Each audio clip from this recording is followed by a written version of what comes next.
Hello everyone, this is G and I'm back with another video. So, I hope everyone is well. This is a rare afternoon workday video, but I just saw this and I wanted to comment on it. Or rather, I wanted to comment on the comments and the little Twitter fight happening because of it. So, as I often do on this channel, I'm going to break into a little song because I am old as all hell and I can't sing. So, rebel, rebel, got your mother in a whirl. She don't know if you're a boy or a girl. Right, that is, of course, a small lyric from David Bowie's classic hit Rebel Rebel, right, which talked about androgyny and, not being, quite, your own mother can't tell who you are, right? So the reason I bring this up is because apparently this image of, I believe it's Harry Styles in a dress, apparently has got conservative thinkers, conservative thought leaders, such as Ben Shapiro and Candace Owens, a bit in a tizzy. And of course, there are people who disagree with them who are in a tizzy. And I'm just sitting back here like, what are y'all fighting about? So here's the thing, right? Now, this image, to me personally, I'm like, okay, Harry Styles is wearing a dress. I think the dress is a bit plain looking, right? I think the outfit itself is drab. It's like, couldn't the jacket be bright or something? But when it comes to the idea of masculine femininity, right, or men wearing dresses or androgyny, right? And here's the thing: a lot of my content, admittedly, when I talk about non-video game issues, has this leaning of me criticizing liberals on, say, like, how they deal with public health, public safety, violence, crime, all that stuff. So here's where I go in a bit on the conservatives, right? Because at least they're thought leaders, right? Their thought leaders online seem to be a bit stuck in the past and a bit rigid, in my personal opinion, about masculinity and how a man should dress and display masculinity. Now, I want to be clear, this is no doubt just completely my own viewpoint, so it's understandably very narrow, right? But the way I look at it is this: I don't think we as people have a right or should have a right to try to tell another person how to dress, right? Their own personal style of dress, right? It's one thing if we're talking about, say, you have to represent a certain institution, right? Or say like the police or the military, or you go to a certain place where there's a dress code, right? That's one thing. But if we're talking about a person, especially a celebrity style, why are you getting so mad about it? This is what I don't understand. And I want to be clear. Candace and Ben Shapiro and many others have every right to their opinion. They can think this is awful. They can think this is degradation. They can think whatever they like. I disagree, but they can think whatever they want. What I don't understand, though, I just don't understand where they're coming from with it, because at least from my perspective, this image of a man in a dress is nothing new, right? Because take into account the time period I grew up in, and most importantly, the pop media that I grew up in around that time, right? I'm 35, so I was born, the mid 80s. I was about 4 years old. By 1989, I was five in 1990, right? So if you know anything about the 80s music scene in particular, right? Androgyny was all the rage, right? You had artists like the Eurythmics, right? In particular, Annie Lennox, right? When she went very masculine in her appearance, she cut her hair, she dyed it red, she wore this suit, right? The Sweet Dreams video, right? It's iconic. And she's in this very nice, I have to say, very nice, masculine business suit. And she kept that look for like years. She changed the hair color a bit, but she kept that look for years. Then you had very androgynous artists such as Boy George, right, when he was the lead singer of Culture Club. You had artists like Pete Burns, who was the lead singer of the dance band Dead or Alive, right? You spin me right round, baby, right round, then, right? And then, of course, you had the whole glam rock scene, right, of the 80s. And I find this a bit apropos given that Van Halen guitarist Eddie Van Halen just passed away recently. You look at any video from the 80s, in particular when David Lee Roth was the head and the face of the band, right?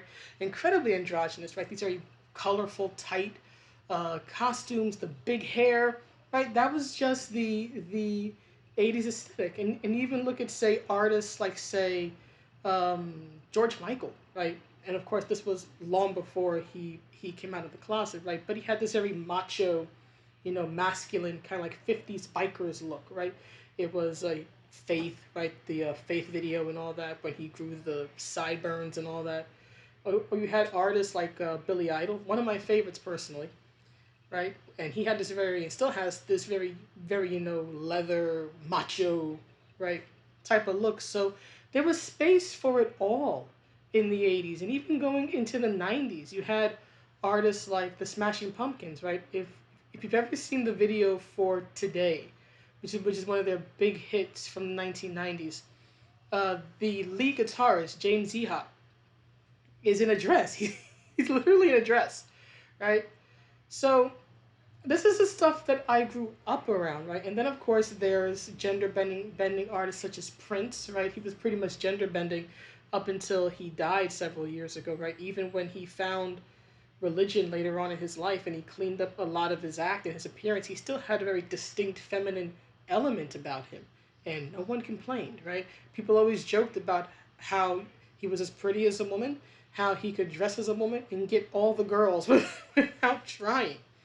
So I guess I just personally can't wrap my head around why it tends to be conservatives in this case.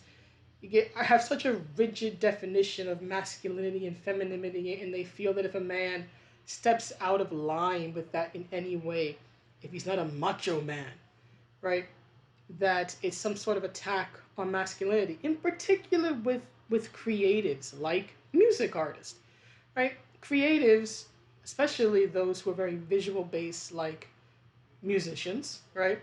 Harry Styles is a musician, right? Starting out back in the day with One Direction and everything. They love to challenge gender norms. All you're doing, and to be fair, people have said this about Anita Sarkeesian, but that's a different thing. But all you're doing when you make an issue out of this is that you are feeding into his need for attention, right? He wants people to talk about him and get triggered, right? And be upset. And it's like, okay, right? If he wants to dress this way, that's his choice. Right now, I understand some people might be concerned about their little boys dressing up as in dresses and whatnot, but here's the thing: that's your kid. He's a grown man. He's making music for adults. If you have an issue with your child wanting to, in a sense, cross dress, that's an issue you have to handle. It's not up to him as an individual artist whose job ultimately is to make money, right? To present a certain image for your child to follow. That's on you. Now, even with children, say, cross-dressing or boys playing with Barbie dolls or things like that, it's not always indicative of something. Yes, it can sometimes be a sign that the kid is gay or trans or whatever it is. Or it could just be that they're a kid and they think it's cool to play with Barbie dolls. My brother played with Barbie dolls and he doesn't wear dresses and he loves girls. So at times it can be indicative of something, but oftentimes it's not. So I don't understand why people are so in a tizzy about it, especially when we're talking about fashion of all things. Fashion for men and for women is constantly changing. There was a time, I think, like the 1600s or the 1700s, where high-heeled boots were for high-class men. That was actually the audience high-heeled shoes were originally made for, because the heel was supposed to keep your foot out of the muck on the ground. I remember this is a time when sanitation didn't exactly exist, right? And then later on, as things changed, right, high-heeled shoes became more staple for women. But again, especially in the rock scene, which has always been about androgyny, at least as far as I've been aware of it, right?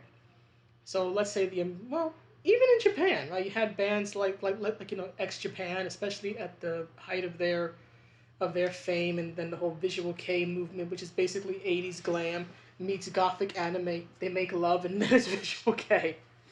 The whole visual kei movement, Malice Miser, and what's his name, Gact, and all that stuff. So it's not even solely an American thing.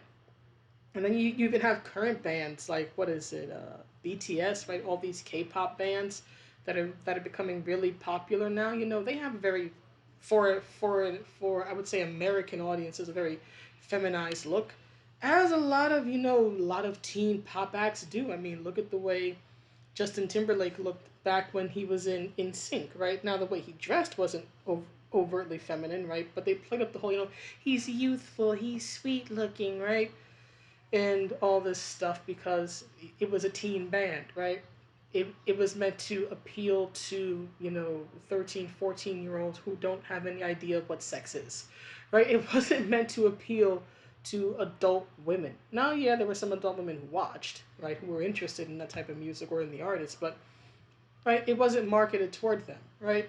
It was the bad boys and the bad girls of rock and roll and all that who were marketed toward the older audience, right? I grew up seeing people like Scott Weiland. He was always changing his appearance, in particular his hair color.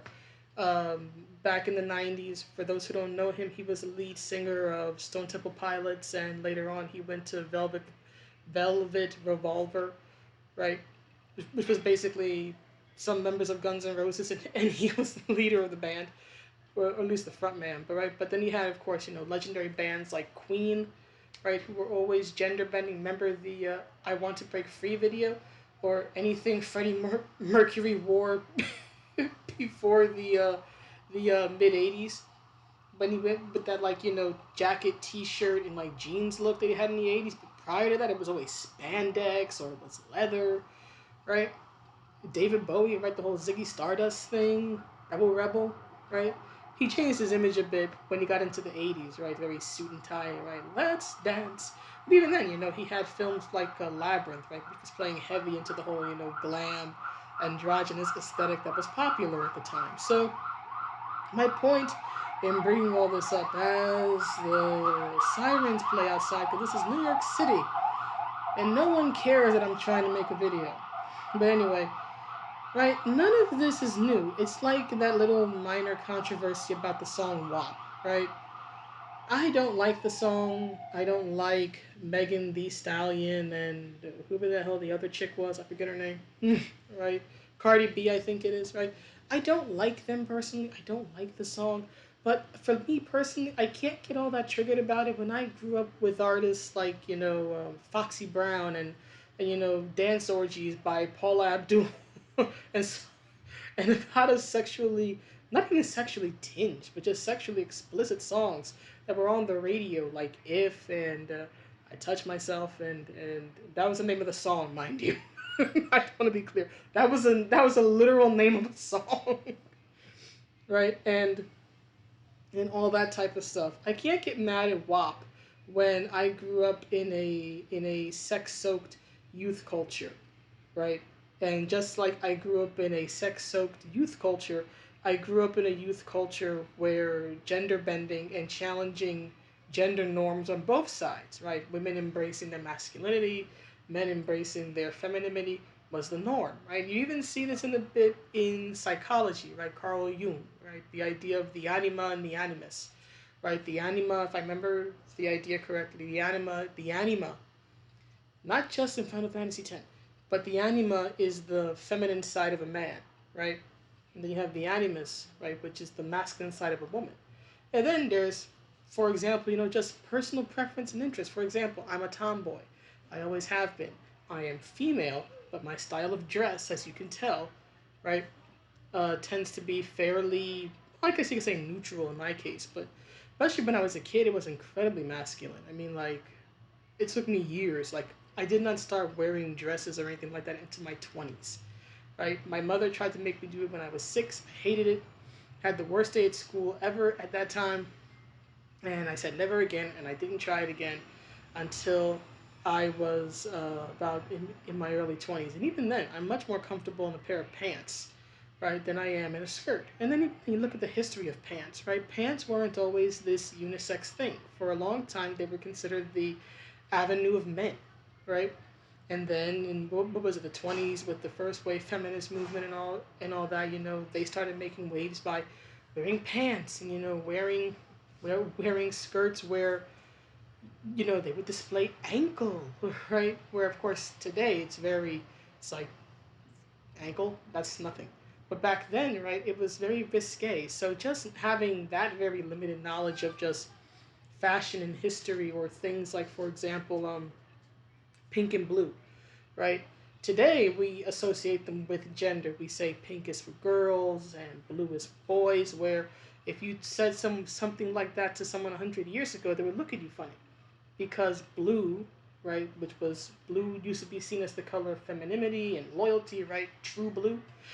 Whereas pink, because pink is basically a faded out red, it's red and white.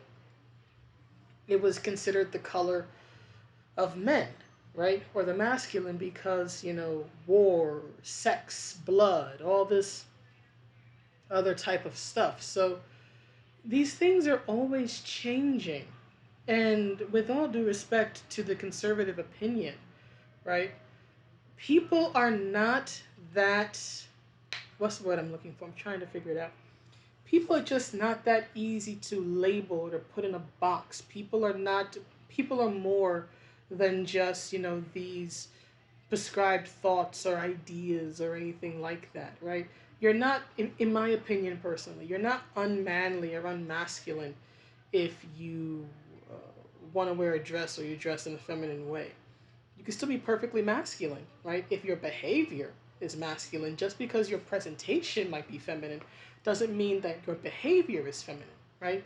Same way with a woman, she can have a very masculine appearance but very feminine behavior, and vice versa. And I grew up with media surrounded by it: music, TV, sports, video games, comics, where people were always challenging the social norm or the gender norm, or gendered expectations. And so when I see people, and in this case it tends to be conservatives, trying to sort of establish some sort of rigidity to something as personal and complex and that's constantly changing as one's personal sense of style, it irritates me a little bit. And again, they have every right to their opinions, right? They feel that you're unmanly, or that it's an attack on masculinity for one individual man, right, to wear a dress like one time or very few times because it's a photo shoot, right? And it's gonna get him attention. It's not as if he dresses like this regularly. And if he did, so damn what? He's not a part of your life personally. So I really can't get behind this idea of it's an attack on masculinity. No, no, no, no, it's not. No, it's not. It may be an attack on a gender norm or a gender association or expectation, right? That dresses are only for girls. But it's not an attack on masculinity, because masculinity, just like femininity, has always been more than just one's personal appearance and personal style. It's much more than how you dress, right? I want to see healthy masculine behavior, right? However, that is displayed, because each person is different, each time period is different, each culture is different, right? What passes as masculinity in America isn't necessarily going to pass as masculinity in the Middle East, isn't going to necessarily pass as masculinity in Japan, and isn't going to necessarily pass as masculinity in Brazil, and so on and so forth, right? There is so much more to masculinity and femininity than just these rigid ideas of, oh, women cook, men fight. No. If you look at it in truth, how do I put it? At least the way I see it is that most people are a blend of both, especially in today's world where we have to take on so many roles and responsibilities, right? Just like you might be the dominant party, the one in control, the one with authority in one situation, and you may not be in another. For example, say you're a parent, right? When you're active in the role of a parent, you're the dominant, right? You're the authority. Your kids have to listen to you. However, and if I'm certain many of you can relate to this, when you're talking to your parents, when you're talking to your mother, your father, you're right back in kid mode. And it's like, Mom, can you do something? Why do you keep trying to boss me around? I'm 35, right? We all go through that, right? It changes. It changes. And I think it's the same thing here, right? If a man wants to embrace his feminine side, whether by wearing a dress, or by having, a woman's work, right, or woman's interest like sewing, which, newsflash, even people in the military sew, right? It started out as a masculine thing. You know what? Then let him. If a woman wants to, work on cars and be a grease monkey, let her, right? This like harkens back to like the video series I was doing and need to finish, on Samara from Mass Effect, and I mentioned in that how, she has this highly feminized appearance, right? But this very masculine personality and masculine, I guess you could say, calling or mission, right? Basically being, a sexy space samurai, right? And I view it the same here, right? It doesn't have to be either or. Most people are a mix of both, and which side is going to come out is going to depend on the um, situation, and even that's going to change, right? The way I dressed when I was 15 was different than how I dressed at 25. It's different now at 35. It's going to be different in 5 years. It's going to be different in 10 years. And vice versa. He might very well look back at this in 20 years and go, oh my God, what in the world was I thinking? Right? So it's like, why? I just don't understand why people on either side have to get so bent out of shape about it. I don't understand why the conservatives are so bent out of shape, and I don't understand why those engaging with them are so bent out of shape that they have a negative opinion about it. Right? Nobody was calling anyone names. It wasn't like, Pedro Pascal's tweet, right, where he's calling all people who voted Trump Nazis or Confederates. It wasn't that. He wants to wear a dress, or at least for this, right? Keep in mind he was given money to do this, right? Okay, if he wants to present himself in this way, it's his life, his choice. You don't have to like it. You don't have to support it. You don't have to buy. You don't have to look at it. But please stop trying to control others or claim that everything you dislike, you personally find distasteful, is an attack on something as nebulous and vague and subjective as masculinity or femininity. You know what was an attack on masculinity? That Gillette ad from like last year, I think it was, because that was taking things like a man approaching a woman, right? Or playing rough, right? Rough housing, things like that. It said those things were bad.